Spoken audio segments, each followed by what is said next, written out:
Shin Megami Tensei 5 Vengeance has over 270 demons to fuse, and with a number like that, there's bound to be a favorite for everyone.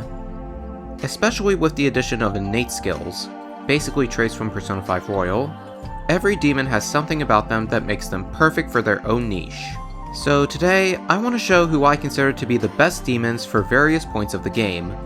Now, this is not to say these are 100% definitively the best. Like I said, everyone has their favorites. But these are just the ones I got the most mileage out of while playing the game. So with that said, let's get started with some early game demons. Up first is this little man, Kijutsushi, a level 9 demon who can be fused from a slime and a preta. He's a relatively standard early game physical demon, but what makes him great is his trait. Fizz Enhancer raises the party's physical potential to whatever Kijutsushi's is. Try saying that 5 times fast. By default, his potential is 2, so that means everyone's physical potential will deal 15% more damage while he's in the party. And this is huge for Nahobino specifically, as Aramasa won't have any potential until the end of Minato, and it'll only be a +1 increase. So having +2 this early can make short work of early game demons. Next up is the Mermaid, who has the trait Pandemonic Feast. This skill increases the accuracy of multi-hit attacks, and adds 2 more hits when under Mogotoki effects. Additionally, Mermaid has one of the strongest magic attacks of the early game, Stormcaller Song, which is 3 to 6 weak ice hits on random foes, or because of her trait, 5 to 8 during a Mogotoki critical. Mermaid exists for one sole reason: kill the Hydra. And that's all there is to it. Well, not almost, because the trait also works on multi-hit attacks that aren't random targets, such as Aramasa, and a 10-hit crit Aramasa can be absolutely devastating. The next demon is Bicorn, whose trait raises critical damage by 10%. But what actually makes him stand out is that he's the first demon who learns both Charge and Beatdown, the strongest physical attack in the early game, which on a normal Bicorn has base power 220, making him especially great for the early Nama encounters in the canon of Vengeance. Bicorns are found roaming around the latter half of Minato en masse. Next is Linan Shi. I'm still not sure how to pronounce that, who's notable for being the earliest demon who has access to Media. That's it, there's literally nothing else, just spam heals with her. And you can get her for free by completing her quest in Minato. Lastly for the early game is Ippondatara, whose unique trait is 1-foot hop, which has the effect of decreasing oncoming damage and raising the accuracy of all taunting allies. Taunt is an extremely useful skill and can shut down a lot of bosses' attacks. Additionally, passive damage mitigation of any kind is hard to come by, so having Ippondatara in the party greatly increases your tank's survivability. As for where to find him, I think anyone who's played this game can tell you that.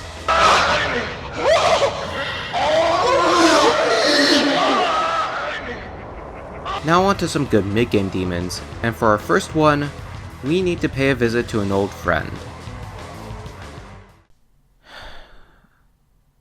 Let's just get this over with.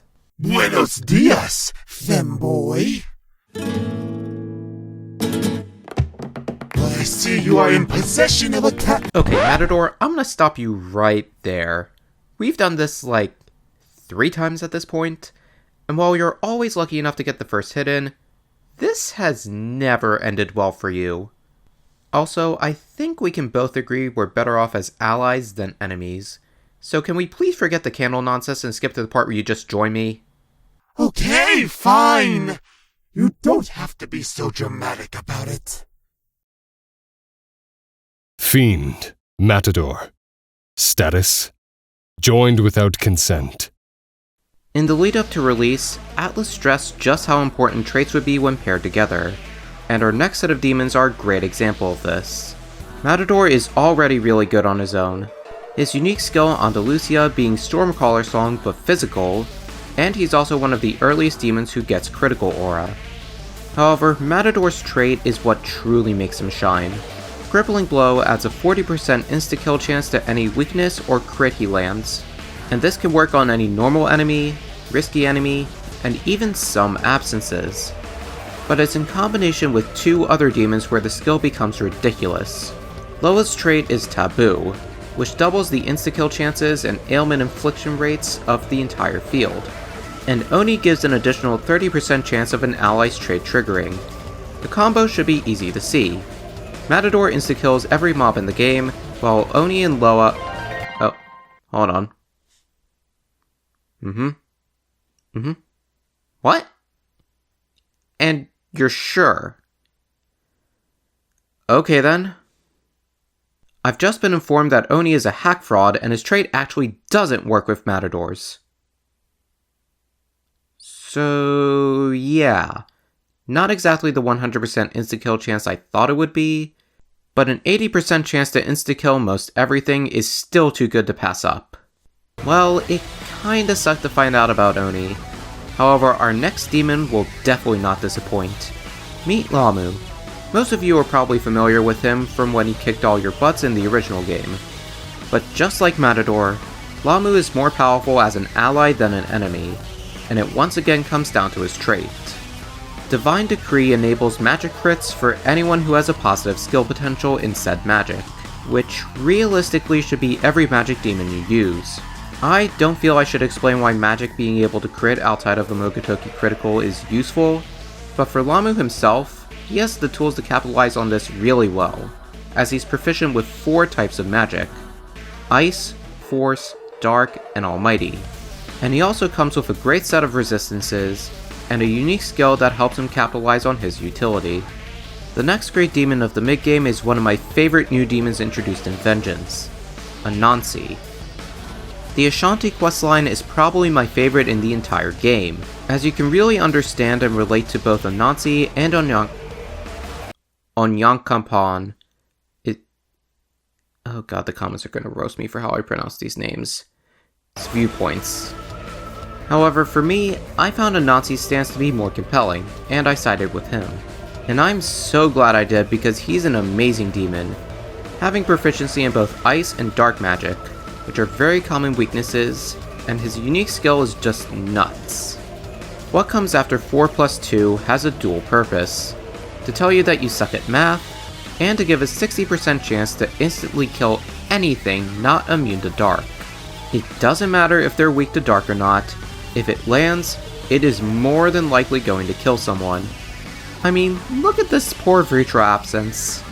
Sucks to be him. The last mid-game demon I want to talk about is Idun. Idun was undoubtedly the best demon of the original, as Golden Apple could basically full heal you and raise all your stats, at admittedly a steep MP cost. Once you unlocked her, there was virtually never a reason to get rid of her, so in Vengeance, I'm disappointed to inform you that Idun has been nerfed. Golden Apple still provides luster candy, however she heals for significantly less now.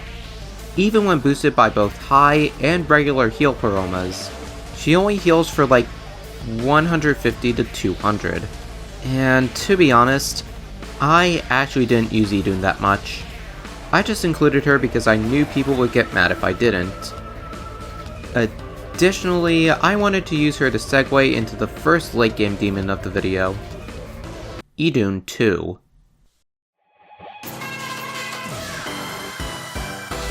When she was revealed, I already knew Konohana Sakuya was going to be busted, but I don't think anything could have prepared me for just how much of a beast she truly would be.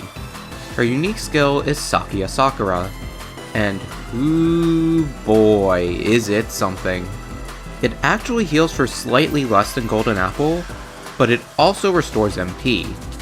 At base, the MP restored isn't a lot, but unlike Idun, her trait actually helps with this. Oath of Plenteousness doubles the amount of HP and MP recovered when all buffs are active. What this equates to with a level 99 Sakuya with both heal paromas is a nearly full heal, and an almost 60 MP restore, which is more than a base chakra drop.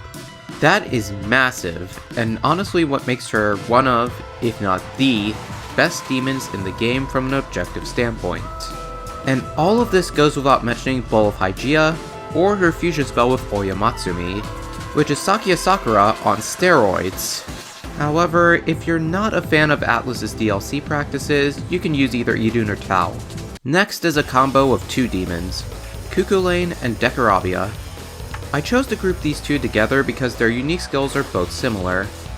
Both are piercing elemental attacks. Cuchulainn's is force-based and scales off strength, with the added caveat that it always crits. The damage is pretty low, but the fact that it always crits makes him ideal for press turn generation. Meanwhile, Decarabia's is dark-based, with a 100% insta-kill chance when striking a dark weakness. This can help in a lot of situations, but doesn't unfortunately work on the Throne, Yatagarasu, and Mithra absence. Up next is arguably best boy, Nahobiho, the game's unique Jack Frost variant who packs a serious punch. Jack Tempest is slightly weaker than the move it's based on, however, unlike normal Wrath Tempest, the move is ice-based, and as I've stated many times before, a lot of enemies are weak to ice. So bring Best Boy along with you to absolutely decimate them, as well as having Magatsui turns more often.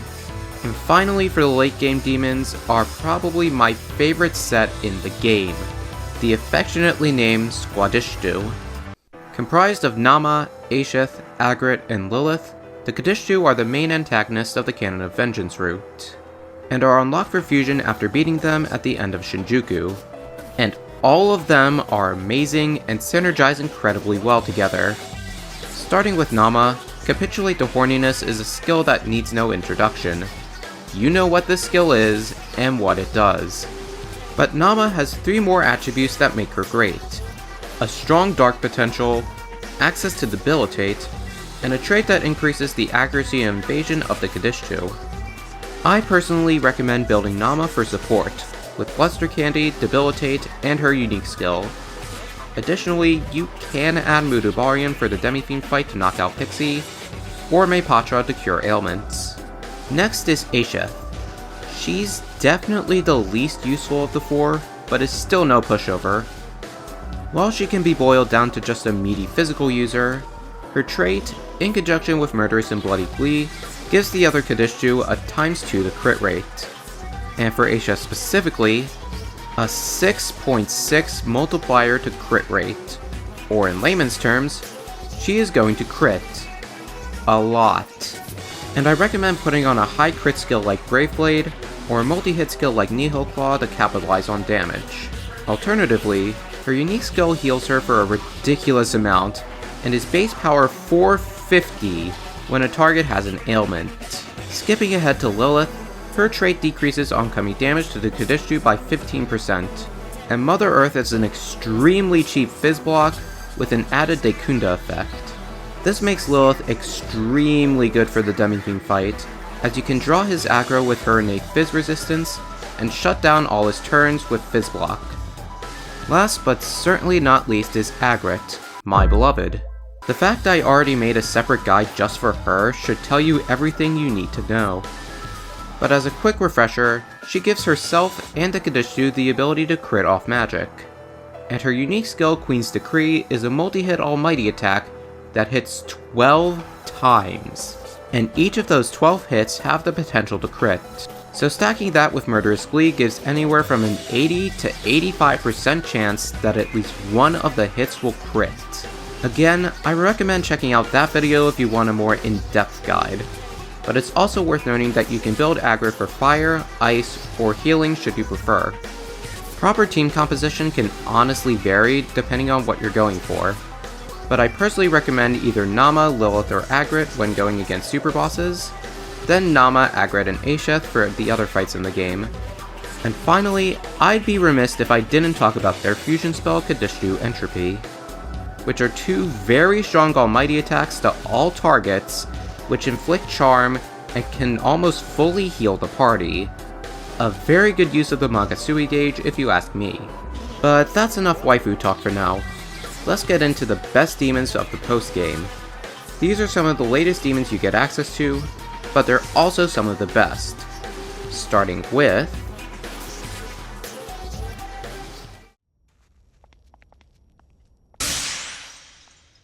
away with your life! Whoa, okay, slow down there, man. I just met you. Oh, sorry, I got a little hasty there. It happens when someone's been left alone for 18 years now. What do you want? Well, I heard you're one of the strongest attackers in the game, and I thought it'd be cool if you joined me. Alright, sure. I made that semi kid invincible for less, and I need to get out of this damn wasteland anyway. Huh. Neat. The unique super boss of the canon of creation, Masakado is arguably the best attacker in the game when playing normally. His unique skill is Mitsuru Execution, and the best way to describe it is basically Frykugel but all target. A 230 base power Fizz Almighty attack, which becomes 280 on crit.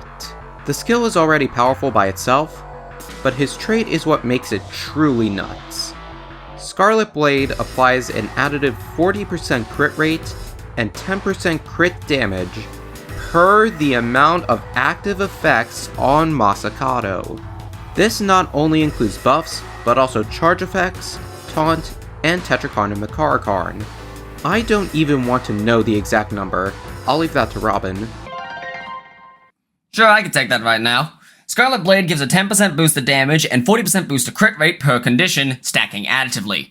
No matter how many Amogotoki effects you have, they only count as one. So if you have an attack buff, a defense buff, an agility buff, a charge ability, a shield ability, taunt, and an Amogotoki effect like exploit, that makes 7 conditions. So for crit damage, you'd get a 1 plus 0.1 times 7 modifier, or 1.7.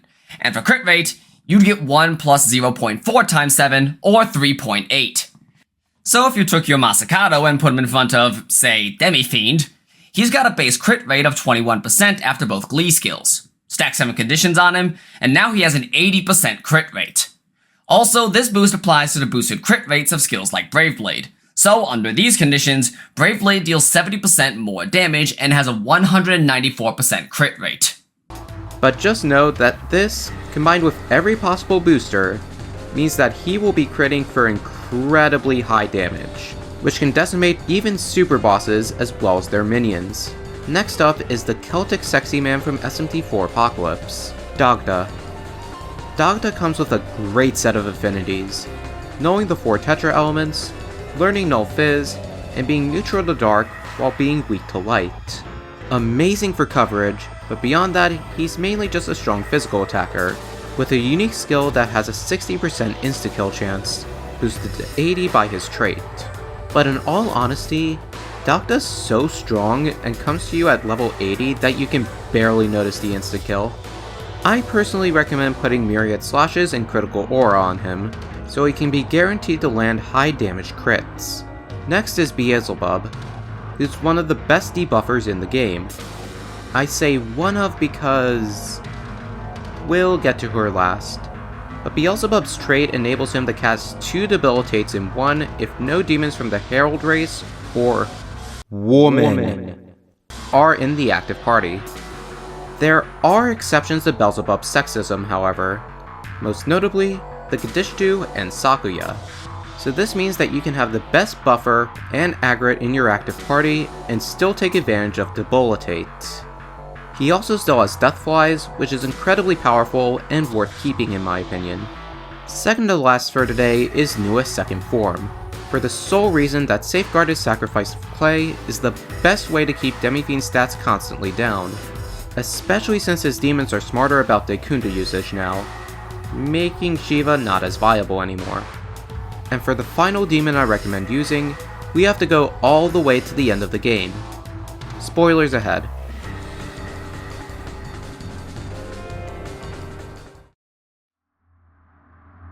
Finally, we have arrived at the throne of creation.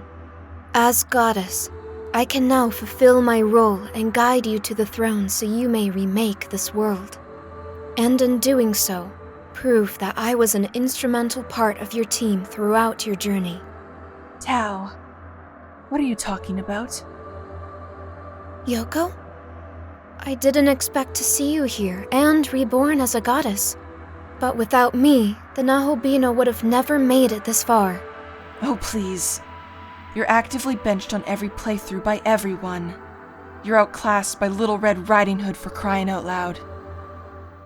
Here, let me show you how a true goddess gets things done.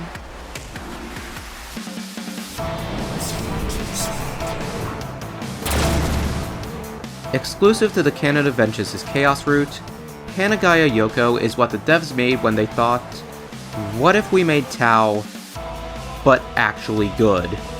Her unique skill is the inverse of Tao's Light and Order. Instead of a heal, Luster Candy, and a Kunda, it's Debilitate, Dekaja, and an extremely powerful Almighty attack. And I do actually mean that. Despite being labeled as heavy damage, it's actually base power 210, the exact middle point between Megidolon and Tandava. And at plus 9 potential, it costs as much as a single Debilitate, so you can absolutely do nothing but spam this move and will always debuff the enemies to at least -1 and deal a ton of damage to boot. She also has strong support, healing, dark, and fire potential, so you can add one of those skills if you want, but frankly, Primordial Chaos with both Almighty Pleromas and Boom Boost DX will carry you through so many super bosses. And that's all the demons I found use for in Shin Megami Tensei 5 Oh, another call. Hello? What? Why? Do I have to? I'll get a bunch of angry comments if I don't? Well, okay then.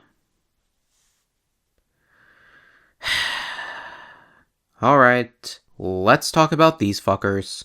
In the months since the game released, a lot of strategies have been developed for pumping out as much damage as possible, and one particular tactic has seen a lot of popularity.